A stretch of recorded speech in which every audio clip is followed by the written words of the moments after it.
While it might not be St. Patrick's Day yet, as you prepare to get into the Irish spirit, it's time to start thinking about planting potatoes in your garden. Late February to mid-March is a great time to plant potatoes, and you might start seeing what are called seed potatoes showing up in your local nurseries and feed stores. And potatoes, we don't typically start out with a true seed. We start out with something known as a seed potato. And here we've purchased a bag of them. Sometimes they're sold individually in a crate. And they come in different sizes, you can see here. This particular one is Kennebec. And they've already started to sprout there. Now if you have some, this is a Yukon Gold here, and you can see the size variation of these seed potatoes as they come in. And if you have a large one like this, you might want to think about cutting it up. And it also helps to stretch your dollars a little bit more. Something that's about this size, you could plant it as is and get one plant. But this one, we can get multiple plants out of it. Now, in order to cut these up, you want to think about where the eyes are, and these little growths right here, all these little indentions are going to be what are called your eyes. And these will all sprout to make new plants. So as we cut this up, you want to think about cutting it into chunks. You don't want to make slivers or anything like that. You also don't want to just cut the eyes off and not leave some of the fleshy tuber underneath it, because this tuber is actually a lot of carbohydrates that help supply energy into these sprouts to grow. So if you cut these too thin, then you're not going to have that energy for these sprouts to grow. So we're just really going to look at maybe quartering this into large chunks. You can see here we've got a good eye there. We've got another one there. On this one we've got a couple here. And then we're going to cut this one as well. And these pieces all have eyes as well in there.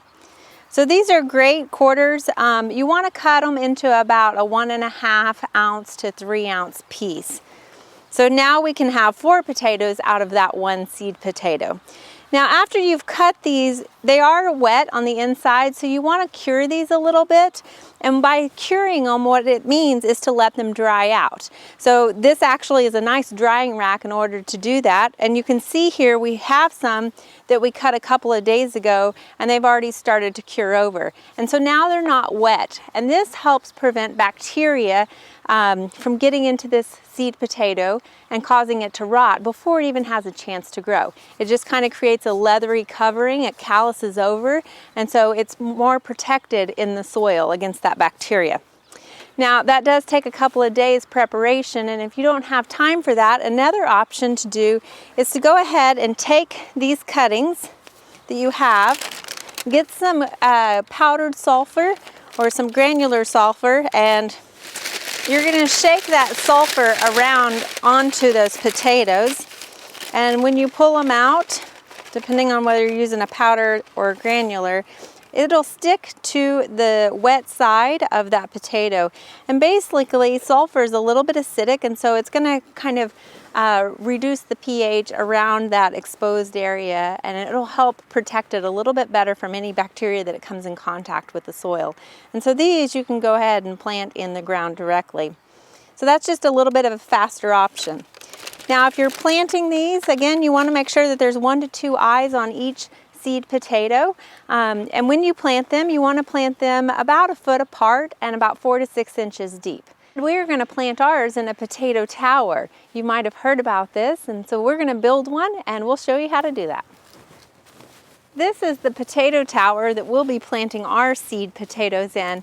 And the idea behind this is that it will be a little bit easier to harvest the potatoes, because instead of digging, you're just going to unclip the wire and simply knock the soil off of the potatoes. The other thing is it's supposedly a nice space saver. So again, we'll be able to grow several potato plants in this 2 by 2 foot space instead of a large planting bed. Now, in order to make a potato tower, we've used some rabbit mesh because we have a lot of critters around here and they might try to get in there and get our potatoes and harvest them a little sooner than what we want. So we used a finer mesh. Now, you can use chicken wire or any sort of livestock hog wire or anything. It doesn't really matter too much on the size of the mesh. This is about a 5-foot piece and we've just folded it over on itself and we've secured it with zip ties. You can buy metal loops to kind of tie it together, but we've actually found that the zip ties work better because again, when we harvest it, we'll just be able to cut those zip ties. Now, after you have a cylinder built, you're going to want to stabilize it to the ground somehow. And we've used rebar here and just zip tied it to the outside, and we'll put another one in on this side. Now, depending on your soil, it might depend on which type of rebar you want to use. There's a couple of types. You, of course, have your regular rebar, and then you have this that has a winged piece on it. And this might be better if you have a looser soil or something. So, depending on what your soil is and also what materials you might just have available to you. Now, we're going to build 2 of these. We have one built, and the reason why we're building 2 is because we have several seed potatoes to plant, but also we're going to try 2 different methods. One is to put newspaper down at the bottom and put a couple of inches of soil at the base of it, and we're going to then line the outside of the cage with some straw. We've actually brought some straw here that's called chopped straw. And so this will make it a little bit easier versus some of the long straw that you would buy in a regular bell. As we do this, we'll layer our seed potatoes and we'll continue to pile more soil on top of it and layer more seed potatoes.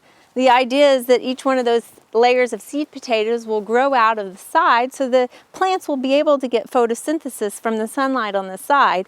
And as we continue to pile more soil, we'll have several planting beds of potatoes. Now for our other method, we're going to put 1 layer of seed potatoes at the bottom, cover that up with 4 inches of soil, and we'll let that set and grow for a while before we come back and hill them once again. So on our traditional method, we'll only have 1 layer of potatoes, but on our potato tower, we'll have several layers of seed potatoes. We've finished our multi-layer tower, and now we've just finished our single layer. You can see there's 1 layer of soil there, and we've put the straw as kind of a barrier around the basket to hold that soil in. So really, the potatoes are buried in soil completely, more so than just straw. Now we're going to finish the top with straw to help insulate it and preserve any moisture, and then we'll just water it in. And we'll find out soon which one grows more potatoes. We hope you enjoyed this video. It's part of our Oklahoma Gardening YouTube channel. You can also find even more videos on our OK Gardening Classics YouTube channel. And join us on social media for great gardening tips, photos, and discussion.